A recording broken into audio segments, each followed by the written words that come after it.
YouTube එකට දාන්නත් වෙනවා. හරි. ඊළඟ මාතෘකාව බලන්න සමාජෙහි පවත්නා දේශපාලන බලයේ කේන්ද්‍රීය ප්‍රකාශනයේ රාජ්‍ය. ඒතර මේක අහලා තිනවා 2019 ඇහුවා මේ ප්‍රශ්නේ. ඒ කියන්නේ සමාජයේහි පවත්නා දේශපාලන බලයේ කේන්ද්‍රීය ප්‍රකාශනයේ රාජ්‍ය. ඒ කියන්නේ සමාජයේ තියෙන වැදගත්ම ආයතනය රාජ්‍ය. පැහැදිලි කරන්න කියන එක තමයි කියන්නේ. සමාජයේ ඒක නොතේරෙන භාෂාවෙන් තියෙනවා සමාජයේහි පවත්නා දේශපාලන බලයේ කේන්ද්‍රීය ප්‍රකාශනයේ රාජ්‍ය. හරි. එතකොට අපි දන්නවා අපිට උපතින්ම රාජ්‍ය සමාජිකත්වය හම්බ වෙනවා. අපි ඉපදුණු දවසේ ඉඳන් මරණය සිද්ධ වන්නේ යම්කිසි රාජ්‍යයක් තුල. රාජ්‍ය කියන ආයතනය බිහි වෙන්නේ ආයතන කිහිපයක එකතුවක් විදිහට. රාජ්‍ය කියන ආයතනය තනියම නිර්මාණය වුණු එකක් නෙමෙයි. ආයතන රැසකගේ එකතුවක් විදිහට තමයි නිර්මාණය වෙන්නේ. මොනවද ඒ ස්වේච්ඡා සමිති වල එකතුවක් විදිහට, තව දේශපාලන පක්ෂ, වෘත්තීය සමිති, ඒ වගේම සමාජ ව්‍යාපාර ආගමික සංවිධාන ඔය වගේ ඒවල සාමූහික එකතුවක් විදිහට තමයි රාජ්‍ය කියන එක නිර්මාණය වෙන්නේ. ඇයි රාජ්‍ය ඇතුලේ තමයි ඔය සීලම සංවිධාන තියෙන්නේ. කොහොම වුණත් රාජ්‍ය කියන ආයතනය ඊටාම උත්තරීතර සංවිධානයක්. මේක මිනිස්සයා විසින් තමයි නිර්මාණය කරලා තියෙන්නේ. ඒ වුණත් උත්තරීතර වැදගත් ආයතනයක් මේ රාජ්‍ය කෙනෙක්. මේ සම්බන්ධයෙන් ප්‍රධාන අදහස් දෙකක් තියෙනවා. එකක් තමයි ඇරිස්ටෝටලියානු අර්ථය, අනිත් එක තමයි වෙබේරියානු අර්ථය. ඇරිස්ටෝටලියානු අර්ථය කියද්දිම අපේ ඔළුවට එන්නේ මේ කියන්නේ කාගෙනද? නිකොලෝයි මැකියාවෙලි ගැන නෙමෙයි, කාගෙනද? ඇරිස්ටෝටල් ගැනම තමයි. වෙබේරියානු අර්ථය ගැන කියද්දි අපිට තේරෙනවා මේ කියන්නේ කාගෙනද? මැක්ස් වෙබර් ගැනම තමයි. හරි. බලමු මුලින්ම ඇරිස්ටෝටලියානු අර්ථය. ඒ කියන්නේ ඇරිස්ටෝටල්ගේ අදහස් කොතනද තියෙන්නේ කියන එක තමයි එතනින් බලන්න. හරි. ඊට පස්සේ මේ ඇරිස්ටෝටලියානු අර්ථය ඉදිරිපත් වෙන්නේ ග්‍රීක යුගයේදී. ග්‍රීක යුගයේ ඉන්න කවුද ඉදිරිපත් කරන්නේ? ඇරිස්ටෝටල් විසින් තමයි ඉදිරිපත් කරන්නේ. මොන පොතද යාගේ? පොලිටික්ස් නැත්නම් දේශපාලනය කියන පොත හරහා තමයි මේ කරුණු කාරණා ඉදිරිපත් කරන්නේ. හරි. මේ බලන්න. මෙතනදී කියවෙන්නේ බලන්න මේ බාට පස්සේ ඉලෙක්ට් කරගන්න. මෙතනදී කියවෙන්නේ දේශපාලනය තුල තියෙන වැදගත්ම ආයතනයක් තමයි රාජ්‍ය. වැදගත්ම ආයතනයක් තමයි රාජ්‍ය. මේ රාජ්‍ය කියන ආයතනයට ඇයි මිනිස්සු අවනත වෙන්නේ? මොන හේතුව නිසාද? අන්න ඒකයි මේකෙන් කතා කරන්නේ. ඇරිස්ටෝටල් කියනවා දෙවිකි මිනිස්සු රාජ්‍යට අවනත වෙන්නේ රාජ්‍ය මනුෂ්‍ය සමාගමක් නිසා. ඇරිස්ටෝටල් කියනවා මිනිස්සු රාජ්‍යට අවනත වෙන්නේ ඇයි? මනුෂ්‍ය සමාගමක් නිසා රාජ්‍ය. මිනිස්සු විසින් නිර්මාණය කරගත් ආයතනයක් නිසාලු රාජ්‍ය. ඒ නිසාලු මිනිස්සු රාජ්‍යට අවනත වෙන්නේ. ඒ වගේම තව එකක් කියනවා යා රාජ්‍ය කියන එක ආයතනය මිනිස්සු වෙනුවෙන් දිවිහිමියෙන් කැප වෙනවාද? දැන් සමහර සමාජ වුණත් පවුල් ගත්තාම කොටස් දෙකයි. මොනවද? සමහර පවුල් වල තාත්තට ළමයි යවනත වෙන්නේ ඒ තාත්තලාගේ මුළු ජීවිතේම කැප කරගෙන ඒ ළමයි වෙනුවෙන් වැඩ කරනවා. ඒ නිසා ඒ ළමයි සෑහෙන ආදරේ, පට්ට ආදරේ තාත්තා. සමහර පවුල් තියෙනවා තාත්තා රවණත වෙන්නේ තාත්තා ගාව අමුතු බලයක් තියෙනවා. ඒ බලයට බය නිසා සමහර ළමයි අවනත වෙනවා. ස්වාධිපති බලය වගේ යන්නේ අර පන්ති ඉන්නවා ඉස්කෝලේ යන්නේ නැහැ. මාර බයයි තාත්තා ඉන්න පළාතකවත් ඉන්නේ නැහැ. එහෙම ළමයි එහෙම පවුල් ජීවිතයක් තියෙනවා. ඒතර ඒ කරුණු දෙක මත තමයි මේ බලන්න ඇරිස්ටෝටල් කියන්නේ මේ රාජ්‍යෙට මිනිස්සු අවනත වෙන්නේ රාජ්‍යයේ තියෙන ස්වාධිපති බලය නිසා නෙමෙයිලු. ඇරිස්ටෝටල් කියන්නේ මොකක් නිසාද? මිනිසුන්ට දිවි හිමියෙන් අප කැප වෙලා සේවය කරන නිසාලු. මිනිසුන්ට පොදු යහපත සලසන නිසා. බලන්නකො මොකද්ද ඇරිස්ටෝටල් කියනවා මේ මිනිස්සු රාජ්‍ය රවණත වෙන්නේ මොකක් නිසාද? අන්න හරි රාජ්‍ය මිනිසුන්ට දිවි හිමියෙන් පොදු යහපත සලසනවලු. සුබ සාධනය කරනවලු. නේ මිනිස්සු වෙනුවෙන් පෙනී සිටිනවලු. ඒ නිසාලු මිනිස්සු රාජ්‍යට අවනත වෙන්නේ. ඒකයි. ඊට අනුව පොඩ්ඩක් ඇත්තකුත් තියෙනවා නේ. රාජ්‍ය අපිට ගොඩක් සේවය කරනවා. අපි ඉන්නේ රාජ්‍ය තුල. ඒ නිසා අපි අවනත වෙන බවකුත් තියෙනවා. දැන් යා කියනවා මෙහෙම අනිකුත් සමාගම් ආයතන කැප වෙන්නේ මිනිස්සුන්ගේ පෞද්ගලික අරමුණට. නේ? අපි යමුකෝ මොනවද කාන්තා සමිතිය. කැප වෙන්නේ කවුරු වෙනින්ද? කාන්තාව වෙනුවෙන්. නේ? තව දේශපාලන පක්ෂ ඒවා කැප වෙන්නේ ආණ්ඩු බලය ලබා ගන්න. පෞද්ගලික අරමුණු නේද? හැබැයි තව එකක් බලමු. බලපෑම් කණ්ඩායමක් ගමු. බස් රථ හිමියන්ගේ සංගමය. බස් රථ හිමියෝ වෙනුවෙන් විතරයි පාරට බහින්නේ. පෞද්ගලික අරමුණු නේද? හැබැයි රාජ්‍ය කියන ආයතනේ බලන්න ඕලමයි. කැප වෙන්නේ කවුරු නේද? සමස්ත සියලුම ජනතාව වෙනුවෙන්. සමස්ත සියලුම ජනතාවගේ උන්නතිය සඳහා. සමස්ත සියලුම ජනතාවගේ පොදු යහපත උදෙසා. එහෙනම් ඒ නිසා නේද රාජ්‍යයට මිනිස්සු අවනත වෙන්නේ. පැහැදිලිනේ? නම් අපිට ඒ ඇරිස්ටෝටල් එහෙ විදිහට කියනවා ඇරිස්ටෝටල් යනු අර්ථය.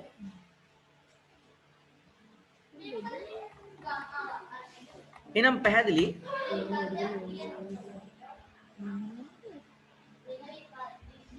දිග බලන්න ඇරිස්ටෝටල් යන අර්ථයෙන් කියන්නේ මිනිස්සු රාජ්‍යයට අවනත වෙන්නේ රාජ්‍ය පොදු යහපත මිනිසුන්ගේ සලසන නිසා දිවි හිමියෙන් ඒ දේවල් කරන නිසා.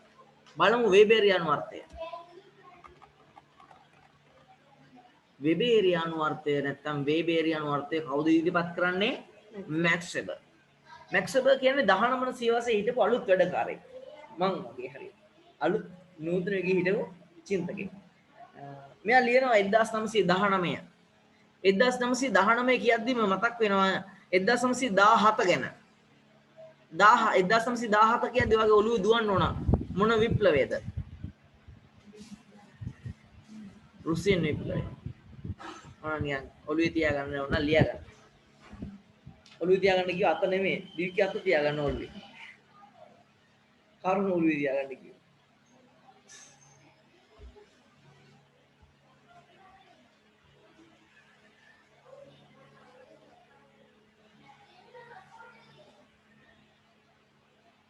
ප්ලේස් එක නියම කියන්නේ. ගන්නට. ඔව්. ඔව් ගන්න. මිනිහාට කේක් කඩන ඉන්න සද්දේ. හැමදාම මෙතන සෙට් කරනවා. නින්ද ඇස. ක්ලාස් අනිත් එක මේ අපේ තාත්තා බයිනවා. යන්න එන්න ගිහින්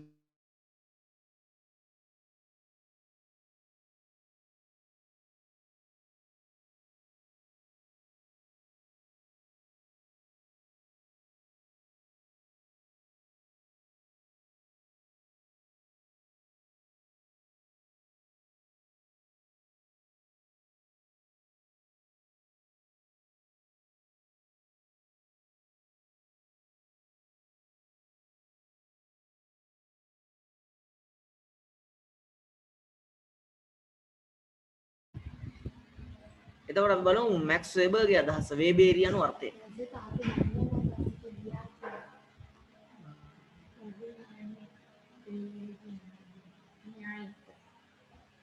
හරි. වෙබෙරියානු අර්ථය ඉදිරිපත් කරන්නේ කවුද? මැක්ස් වෙබර්. අපි කිව්වා 1919 පොතක් ලියනවානේ මැක්ස් වෙබර් අපේ අයියා. කවුද? මොකද්ද පොත දිගේ? දේශපාලනයේ වෘත්තියක් වශයෙන්. මොකද්ද පොත? දේශපාලනයේ වෘත්තියක් වශයෙන්. ඇත්තටම දේශපාලන වෘත්තියක් වශයෙන් කරන්නේ කවුද? දේශපාලන රැකියාවක් විදිහට කරන්නේ කවුද? අන්න හරි දේශපාලකයා.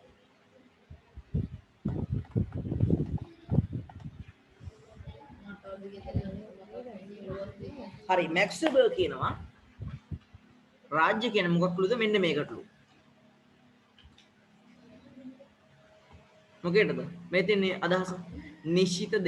නිශ්චිත භූමි ප්‍රදේශයක් ඇතුළත බලහත්කාරී බලය සුජාත ලෙස පාවිච්චි කිරීමේ ඒකාධිකාරය තිබෙන්නේ Tamanට පමණක් යයි කියා පාන මනුෂ්‍ය ප්‍රජාව රාජ්‍යයක්. ඒක නම් පාඩම් කරගන්න ඔලුවට දාගන්න. නිශ්චිත භූමි ප්‍රදේශයක් ඇතුළත බලහත්කාරී බලය සුජාත ලෙස පාවිච්චි කිරීමේ ඒකාධිකාරය තිබෙන්නේ. ඒකාධිකාරය කියන්නේ තනි අයිතිය. ඒකාධිකාරය කියන්නේ තියෙන්නේ Tamanට පමණක් යයි කියා පාන මනුෂ්‍ය ප්‍රජාව රාජ්‍යයක්.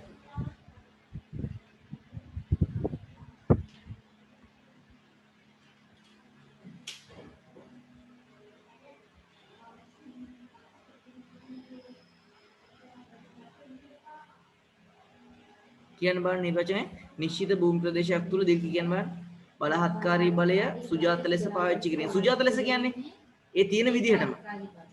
සුජාත ලෙස පාවිච්චි කිරීම කියන්නේ ඒ තියෙන විදිහටම පාවිච්චි කරන්න පුළුවන්. සුජාත ලෙස කියන්නේ.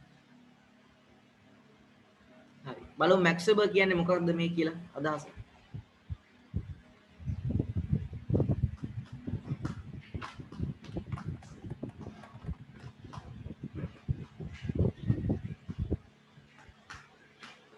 මැක්ස් වෙබර් කියනවා මිනිස්සු රාජ්‍යයට අවනත වෙන්නේ මිනිස්සු රාජ්‍යයට අවනත වෙන්නේ පොදු යහපත සලසන නිසා නෙමෙයිලු. එහෙනම් මොනකින් ඉදිරිද? අර රාජ්‍ය ගාව තියෙන උත්තරීතර අසහාය ස්වාධිපති බලය නිසාලු රාජ්‍යයට මිනිස්සු අවනත වෙන්නේ. ඒ වගේම මැක්ස් වෙබර් කියනවා මේ ස්වාධිපති බලය තියෙන රාජ්‍යයට විතරයිලු. දැන් මගෙන් ප්‍රශ්නයක් අහන්නකෝ. ඇයි සර් එතකොට ආණ්ඩුවට තියනවලු ඒ තියෙන්නේ රාජ්‍ය විසින් පවරා දෙන ඊටාම සීමිත බලයක් කියලා කියනවා. පැහැදිලිද? එහෙනම් මෙයා කියනවා මේ ස්වාධිපති බලයේ තනි උරුමකාරයා.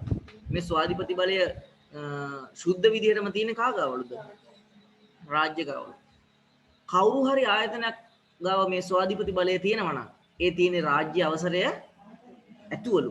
රාජ්‍ය අවසරය මතලු. පැහැදිලිද? රාජ්‍යයේ අවසරයට යටත් වෙලා.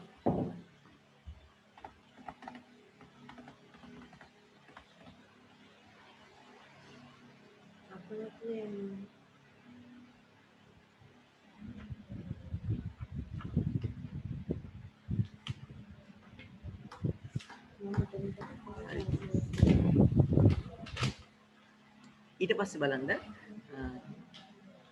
වෙබේරි අනුවර්තයෙන් ඒගොල්ලෝ වැඩිදුරටත් කියනවා රටක සමාජ කණ්ඩායම් පාලනය කරන්නේ කවුද? රාජ්‍ය නේ. ඒ වගේම මිනිස්යන්ව මෙහෙවන්නේ කවුද? රාජ්‍ය. ඒ වගේම රට සමාජයක් පාලනය කරන්නේ හික්මවන්නේ ඒ මිනිස්සුන්ට දඬුවම් දෙන්නේ කවුද? රාජ්‍ය. එහෙනම් මේ මිනිස්සු එහෙම අවනත වෙන්නේ රාජ්‍යට ඇයි ඒ? මොකක්ද තියෙන නිසාද? ස්වාධිපති බලය රාජ්‍යට තියෙන නිසා. ස්වාධිපති බලය පොඩ කොඤ්ඤම් වගේ දීලා තියෙන ආයතන මොනවද? පොලිසියට දීලා, බන්ධනාගාරවලට, සිරගෙවල් වලට, පාර්ලිමේන්තුවට, හමුදාවට පොඩ කොඤ්ඤම් දීලා තියෙනවා. නේ දිවිකි?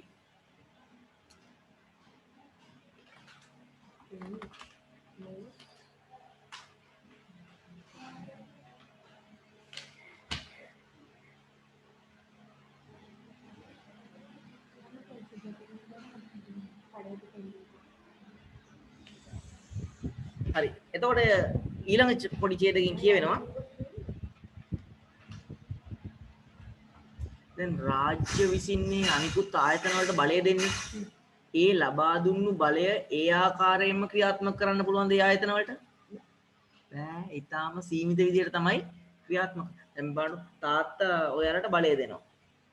ඒ බලය දුන්නට තාත්තගේ බලය ඒ විදිහටම ඒ ආකාරයෙන්ම ඔයාලට ක්‍රියාත්මක කරන්න පුළුවන්ද? බෑ. ඊටාම සීමිත බලයක් නේද ක්‍රියාත්මක කරන්න පුළුවන්. අන් ඒ වගේ රාජ්‍ය විසින් අර අපි කියව පොලිසිය, බන්ධනාගාර, සිරගෙවල් වලට බලය දුන්නට ඒ බලය රාජ්‍ය ක්‍රියාත්මක කරන විදිහටම ක්‍රියාත්මක කරන්න බෑ. ඊට යම් සීමිත ප්‍රමාණයක් තමයි ක්‍රියාත්මක කරන්නේ. ඒ ක්‍රියාත්මක කරන්නේ කාගේ අවසරය මතද? කියන්න උදින්. රාජ්‍යයේ අවසරය මත තමයි මේ බලය ක්‍රියාත්මක කරන්නේ.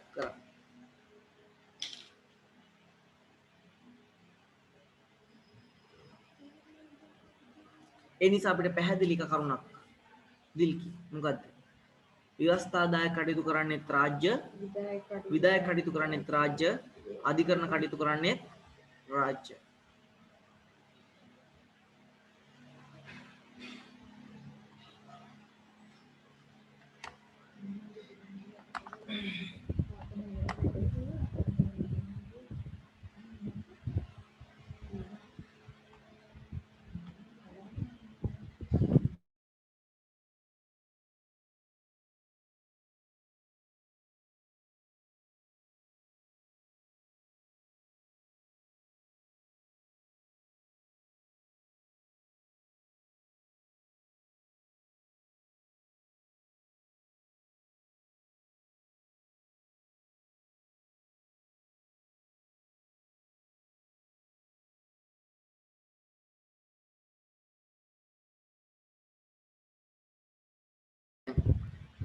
ඔන් කරා මේක.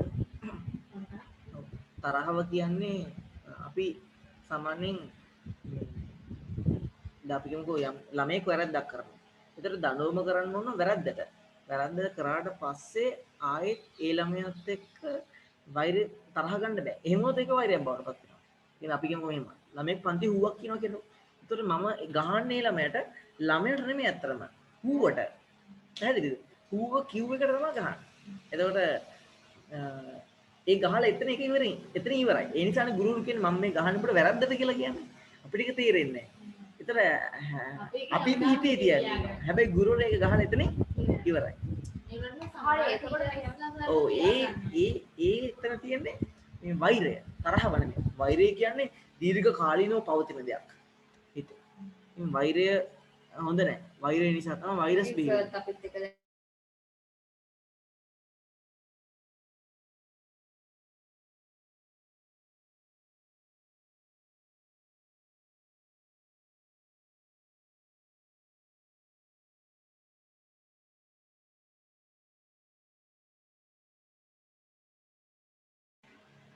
හරි බලන්න නූතන ජාතික රාජ්‍ය ලකුණු 10කට ඉන්නේ මම නම් දන්නේ නැහැ ලකුණු 10කට නූතන ජාතික රාජ්‍ය කියන්නේ මොකද්ද නූතනේ රාජ්‍යයන් හඳුන්වන නම ඔව් ලෝකයේ හැම රාජ්‍යයක්ම මොකද්ද නෑ ලෝකයේ හැම රාජ්‍යයක්ම ওই නමින් හඳුන්වන්නේ මොන නමින්ද නූතන ජාතික රාජ්‍ය නිශ්චිත මේ බාන්න නූතන ජාතික රාජ්‍යතර වෙනස කිව්වම කියන්නේ මොනවද එහෙම ගන්න එහෙම ගන්නද නෑ මම යහන ප්‍රශ්නේ එකක්වත් දැක්කේ එතකොට බලන්න නූතන ජාතික රාජ්‍යයන් වල නිශ්චිත දේශීය මාර්ග තියෙනවා ජාතික පදනමක් තියෙනවා ආණ්ඩුවක් තියෙනවා ස්වාධීනත්වයක් තියෙනවා ඉතින් ওই ලක්ෂණ හතරෙන් සමන්විත වෙනවා නම් ඒකට කියනවා නූතන ජාතික රාජ්‍ය කියලා නූතන ජාතික රාජ්‍ය කියන එක බිහි වෙන්නේ හැබැයි ළඟදී හරිද එතකොට සර් නූතන භෞමික රාජ්‍යය ඒ ඔක්කොම එකයි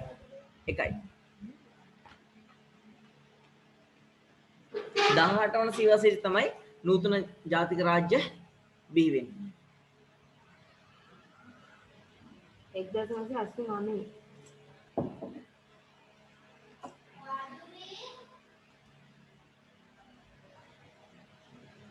නූතන ජාතික රාජ්‍ය බිහි වෙන සංකල්පය මොකද්ද සමීකරණය අපි කතා කරා ඉස්සෙල්ලා එක් ජාතියකට එක් අන්න හරි එක් ජාතියකට සිටින්නේ එක් ජාතියකට එක් ජාතියකට තිබෙන්නේ එක් රාජ්‍යයක එක් රාජ්‍යයකට තිබෙන්නේ එක් ජාතියක එහෙම නැත්නම් එක් ජාතියකට එක් රාජ්‍යයක් කියන සංකල්පය නිසා තමයි මේ නූතන ජාතික රාජ්‍ය බිහි වෙන්න හේතුවක් බවට පත් වෙන්නේ හරි මෙතන ජාතිය කියලා කියන්නේ මොකද්ද ජාතිය කියලා කියන්නේ ජාතියක් කියලා කියන්නේ මොකද්ද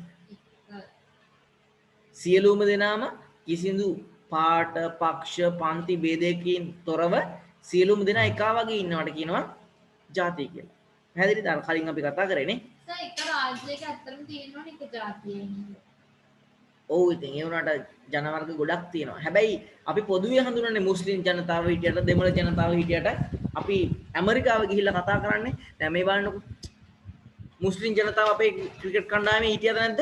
හිටියා. දෙමළ ජනතාව හිටියා මුත්තේ මොකද නේ? සර් යාලා අපේ ලංකාවේ ඉන්නවනම් යාලා ඉතින් අහන්නෝ කියන දේ ජාතිය කියලා හඳුන්වන්නේ. ඔව් අහන්නෝ ඉතින් ක්‍රිකට් කණ්ඩායම මුස්ලිම් මිනිස්සු ඉන්නවා. දෙමළ මිනිස්සු ඉන්නවා. මේ තව විවිධ ජාතීන් වලට අදාළ මිනිස්සු ඉන්නවා. හැබැයි ඒගොල්ලෝ පිටරට ගිහිල්ලා සෙල්ලම් කරන්නේ මොන ජාතිය වෙනුවෙන්ද? අපේ ශ්‍රී ලාංකික කියන ජාතිය නේද? ඒගොල්ලෝ ශ්‍රී ලංකා ගීතය කියන්නේ හැමෝම සීරුවෙන් ඉන්නේ නැද්ද?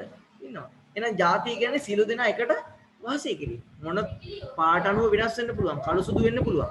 හැබැයි එකම පිරිස. එකම විදියට ඉන්නවා. අන්න තියෙනවා. උන් දිල්කිමේ ඕන් නූතන ජාතික රාජ්‍ය බිහි වෙන්න බලපාපු කරුණු මොනවද? එක පදයාර්ථය බිඳ වැටීම. වැඩම සංකල්පනය බිඳ වැටීම. ධනවාදය ආරම්භ වීම. ආගම ප්‍රසංස්කරණය විප්ලවය පුනර්ජීවන විප්ලවය ඔන්න ඔය කරුණු බලපාලා තියෙනවා. ඔය ප්‍රශ්නය අහුවොත් ලියන්න දෙයක් නැති නිසා මම ඕක හොයලා දැම්මේ. ලියන්නේ නැහැ සිලබස් එකේ කෙටියෙන් තියෙන්නේ. ඒ වුණාට රචනා ප්‍රශ්නයට උත් ලියන්න ඕන. ඒ ටික පාඩම් කරගන්න.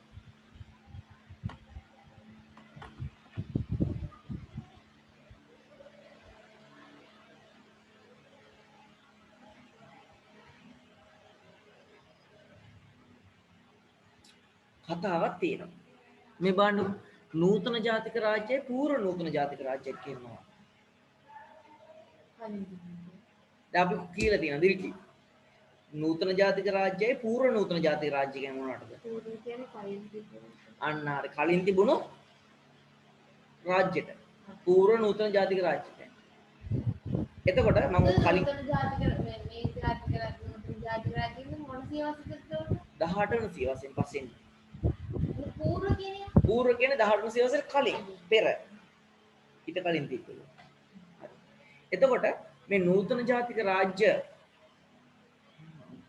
මොකද්ද කිව්වම? නූතන ජාතික රාජ්‍ය තුල විශේෂ ලක්ෂණයක් තියෙනවා. නිශ්චිත දේශ සීමාවක් තියෙනව නේද? ඒක නිසා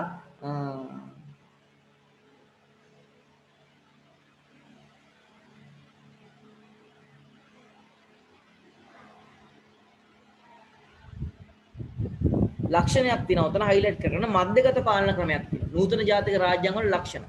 මධ්‍යගත පාලන ක්‍රමයක් තියෙනවා. මේකේ තියෙන පාලනයක් තිබ්බේ නැහැ කියලා. ඒ පූර්ව නූතන ජාතික රාජ්‍යයන් වල. නූතන ජාතික රාජ්‍යයේදී මධ්‍යගත පාලනයක් තියෙනවා. මේ තියෙන්නේ ඉහත දැක්වූ පූර්ව නූතන ජාතික රාජ්‍යයන්ගේ නිශ්චිත දේශීමාවක් තිබුණේ නැහැ. ඒ වගේම මධ්‍යගත පාලනයක් තිබුණේ නැහැ. හැබැයි නූතන ජාතික රාජ්‍යයන් වල මොකද උනේ? මධ්‍යගත පාලනයක් තියෙනවා. ඒ වගේම නිශ්චිත දේශීමාවකුත් තියෙනවා. ඒකේ කන පිට. පූර්ව නූතන ජාතික රාජ්‍යයන් වල නිශ්චිත දේශීමාවක් තිබුණෙත් නැහැ. මධ්‍යගත පාලන ක්‍රමයක් තිබුණෙත් නැහැ. හැබැයි නූතන ජාතික රාජ්‍යයන් බිහි වුණාට පස්සේ මොකද වෙන්නේ? මධ්‍යගත පාලනයකුත් බිහි වුණා. ඒ වගේම ප්‍රාදේශීය වශයෙන් පාලන කරනවා. නිශ්චිත දේශීමාවකුත් බිහි වුණා. දීර්ඝ මඤ්ඤං කියනවා. ගුට්ටියක් හලව. ඒක පෞද්ගලික දෙයක්. මේ නූතන ජාතික රාජ්‍ය සම්බන්ධයෙන් කියවෙන ගිවිසුමක් තියෙනවා. මේක මේක යුද්ධයක් ඈ. මේ යුද්ධකින් තමයි මේ ගිවිසුම ඇති වෙන්නේ. දීර්ඝ මේ ගිවිසුම තමයි වෙස්ට්ෆේලියානු සාම ගිවිසුම. වෙස්ට්ෆේලියානු සාම ගිවිසුම. මට රටවල් දෙක මතක නැහැ. අවුරුදු 30කටත් වඩා වැඩි ඉතාම දීර්ඝකාලීන යුද්ධයක් තිබ්බා. ඒ යුද්ධය නිසා මිනිස්සු ජීවිත හානි, දේපල හානි, ලේ වැගුරුණා මුළු ලෝකෙ. ඒ නිසා මේගොල්ලෝ මේ ගිවිසුමක් ඇති කරගත්තා. ඒ ගිවිසුමත් එක්ක නූතන ජාතික රාජ්‍ය බිහි වෙන්න පටන් ගත්තා. ඒ ගිවිසුම තමයි මොකද්ද? වෙස්ට්ෆේලියානු සාම ගිවිසුම. මොකද්ද? වෙස්ට්ෆේලියානු සාම ගිවිසුම 1648. වායුලා ඉපදුණු දවස් වල නේ. ඉපදුණා. හරි.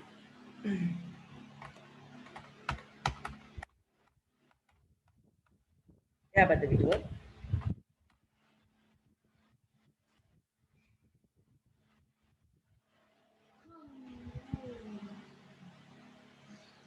එයා ගිය පාමාර. පැය දෙකක් ගියද? නේ? නේ?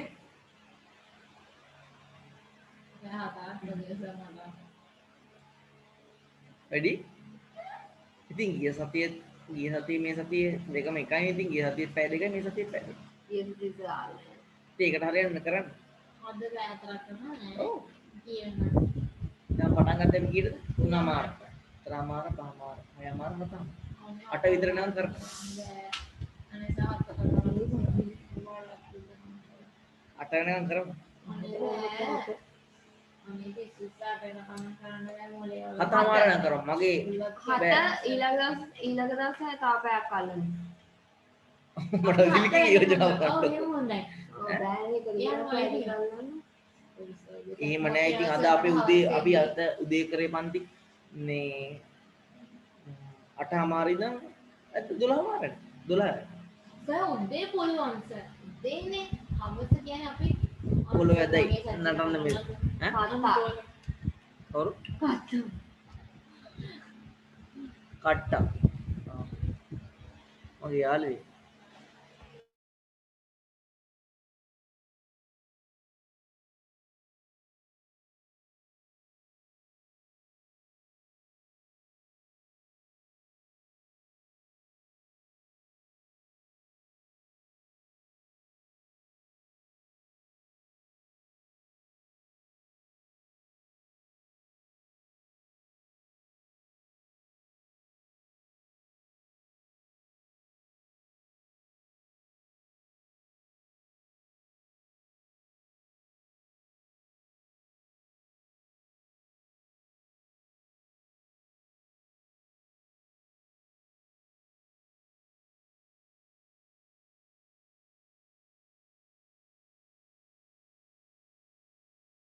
බලන්න.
හරි බලන්න.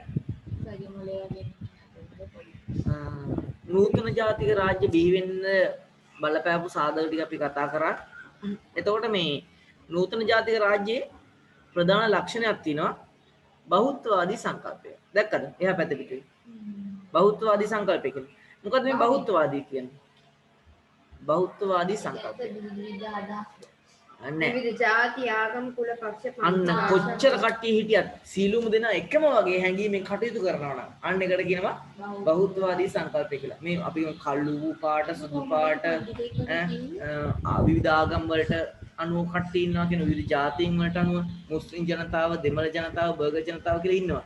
හැබැයි ওই සියලුම දෙනා එකම හැඟීමෙන් කටයුතු කරනවා නම් එකම හැඟීමෙන් කටයුතු කරලා ජීවත් වෙනවා නම් අන්න ඒකට සංකල්පය කියනවා මොකද්ද? බහුත්වවාදී සංකල්පය කියලා එකට කියනවා.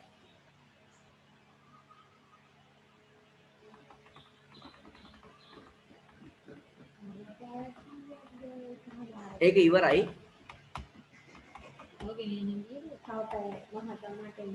රාජ්‍ය හා ගෝලීකරණය කියන සංකල්පයේදී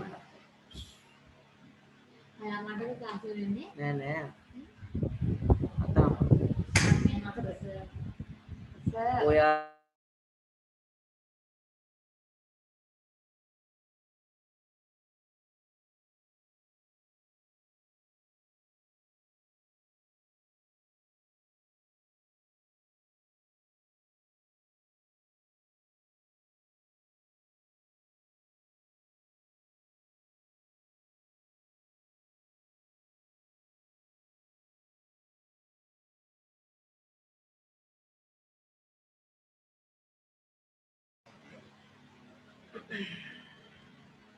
එතකොට බලන්න රාජ්‍ය හා ගෝලීකරණ එකේ වීඩියෝ එක දානවා. සම්පූර්ණ ඒ කැලේ අයින්. හැබැයි මෙහෙමයි. අයින් කරන්න බෑ පුතේ. අනිවාර්යෙන්ම ඔයාලා ඒක බලන්න. ඒ ලියන්න තියෙනවා. PDF එකකුත් එක්ක ලස්සනට තියෙනවා. රාජ්‍ය ඒක. PDF එක වෙනම දානවා group එකට. වීඩියෝස් දෙකක් හෝ තුනක් තියෙනවා. සර් කියන්නේ? ඔව් මම තමයි ගන්නවා. ලොකු විස්තරයක් කරන්නේ ඔක්සර් දෙක ඇතුලේ. මට්ට විස්තරකේ මාරන දැනුමක් වෙනවා එකේ. නිකන් අහන්න ගාලා. හොඳයි. ලස්සනට කරලා දෙන්න. ඔව් YouTube එකේ කරලා දාන්නේ. දාලා තියෙන්නේ. දැනටමත් තියෙනවා. හරි YouTube එකේ අපිට දාන්න අපිට. ඔව් ඔව්. ඕකට ඒ හැටියට ගඩේට කරනවනක් කියන්නේ නැහැ ඉතින්. හැමදාම ඔයාලා මේ TikTok බලන්න උඹලට ඒව හොඳයි. TikTok කරන්නයි. ඔයා කොහොමද කරන්නේ? මෙයා ස්ටේටස් දාපු නිසා දැක්කද?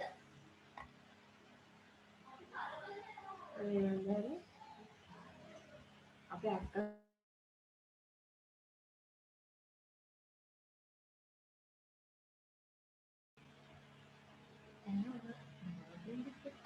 අන්න රාජ්‍ය මාදිලි සහ වර්ගීකරණ. මාදිලි කියන මොනවද? මාදිලි වර්ග. අන්න හරි. රාජ්‍යයේ මාදිලි ගැන කතා කරද්දී ගෝත්‍ර රාජ්‍ය තියෙනවා මුලින්. ඊට පස්සේ ග්‍රීක නාගරික රාජ්‍ය. ඊට පස්සේ රාජාණ්ඩු. ඊට පස්සේ සමාජවාදී රාජ්‍ය. යටත් විජිත. දීර්ඝ කියන්නකෝ. මම කොහෙද කියලා පශ්චාත් යටත් විජිත. නව රාජ්‍ය. අවම රාජ්‍ය. පැහැදිලිද?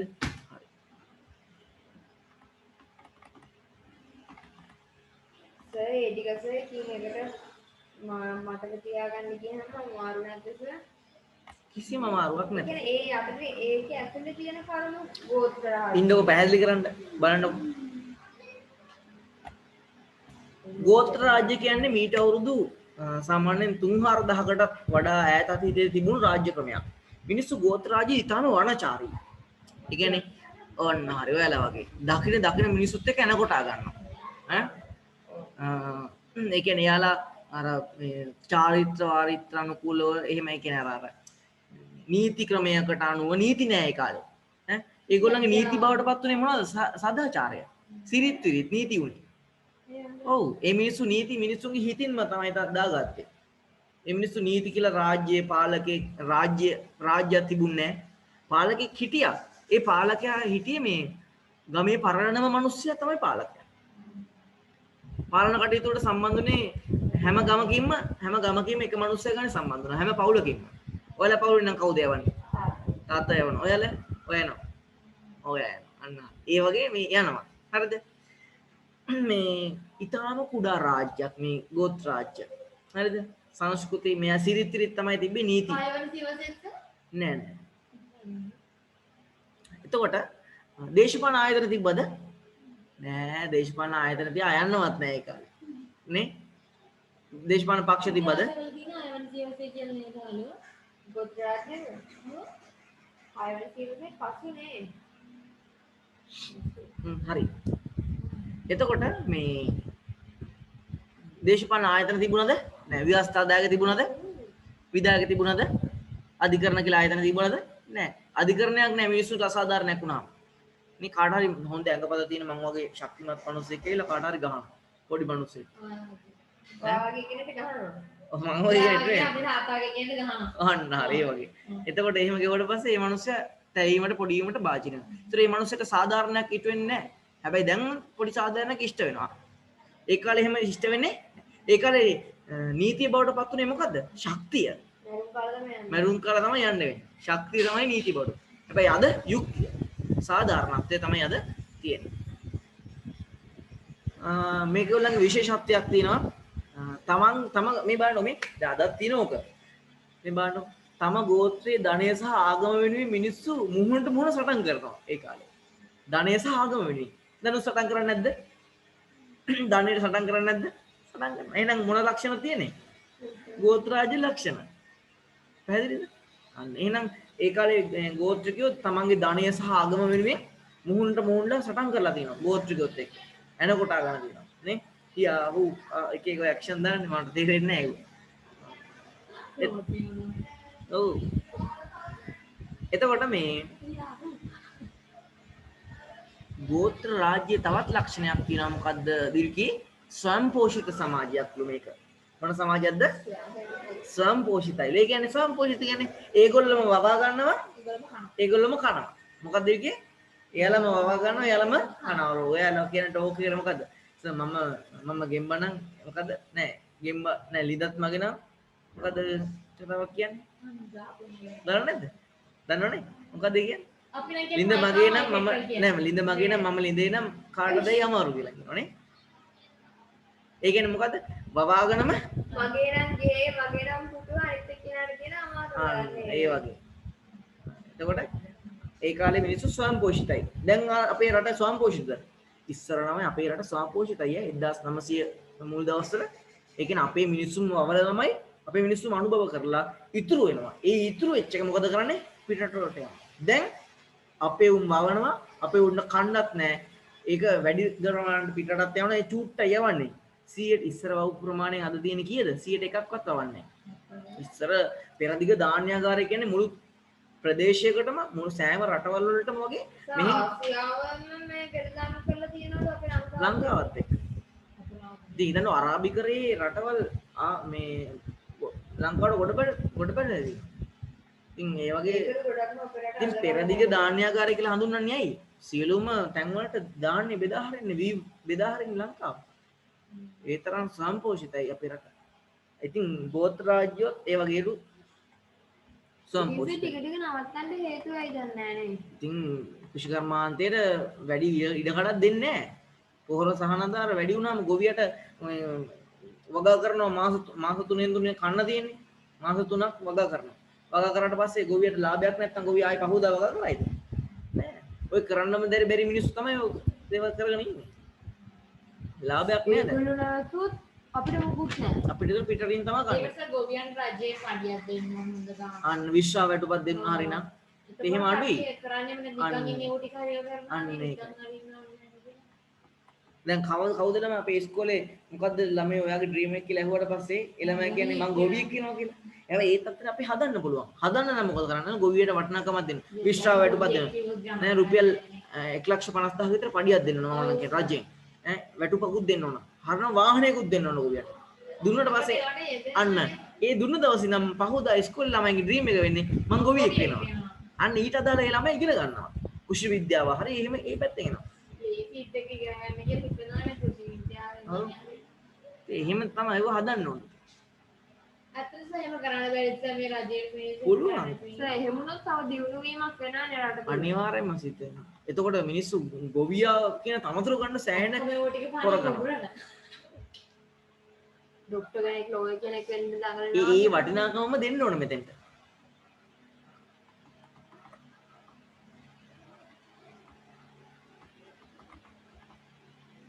මේක ඊටාම කුඩා ප්‍රාථමික සංවිධානයක් කියලා අපි කිව්වත් මොහොන්ට මොහොන්ලා සටන් කරනවා කියලා අපි කරුණු කීපයක් කතා කරා. සෑම පවුලකින්ම ගෝත්‍ර නායකයාගේ පවුල සෑම පවුලක්ම ගෝත්‍ර නායකයාගේ හා පවුල සමානයි. සෑම පවුලක්ම සාමාන්‍ය පවුලක්ම ගෝත්‍ර නායකයාගේ පවුලට සමානයි. දැන් අපේ ගෝත්‍ර නායකයා කවුද අපේ රටේ? මහින්ද රාජපක්ෂ. මහින්ද රාජපක්ෂගේ පවුලට අපේ පවුල සමානද? නෑ. එහෙනම් ගෝත්‍ර හරි. පොදුවේ ගත්තාම හරි. එතකොට දැන් කනවනේ මැදින් පැනලා. දැන් අහන්නකො මහින්ද රාජපක්ෂ නායකයනේ. පක්ෂ නායකයනේ. එතකොට ඒ ගෝත්‍ර නායකයේ පවුල වලට අපේ පවුල සමානද? නෑ. කෝටි ප්‍රකෝටි ගණන් මේ මිනිස්සු හරි අම්බ කරලා හොරා කාලා තියෙනවා. නේ? එතකොට ගෝත්‍ර රාජ්‍යයේ තිබුණු ලක්ෂණවත් අද දිනවද අපේ රටේ? එහෙනම් ගෝත්‍ර රාජ්‍යද හොඳ අපේ රටේ ක්‍රමයට? ගෝත්‍ර රාජ්‍ය හොඳයි. නායකයා පවුලට සාමාන්‍ය මිනිසුන්ගේ පවුල් සමානයි.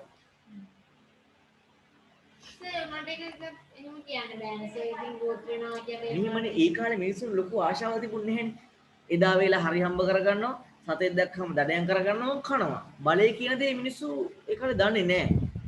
ශක්තිමත් කෙනා තමයි නායකයා බවට පත් වෙන්නේ. ඉතින් අර නිවෙස් උනත් එකයි.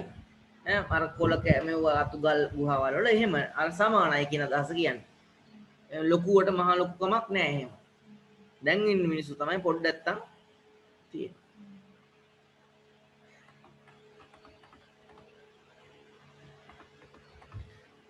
මේ වල ඊළඟ ලක්ෂණය තමයි ළමයි නායකත්වය හම්බ වෙන්නේ ජේෂ්ඨත්වය අනුව. ජේෂ්ඨත්වය කියන්නේ වැඩි මහල් භාවය අනුව තමයි නායකත්වය හම්බ වෙන්නේ. ඕනම තැනක එහෙමනේ.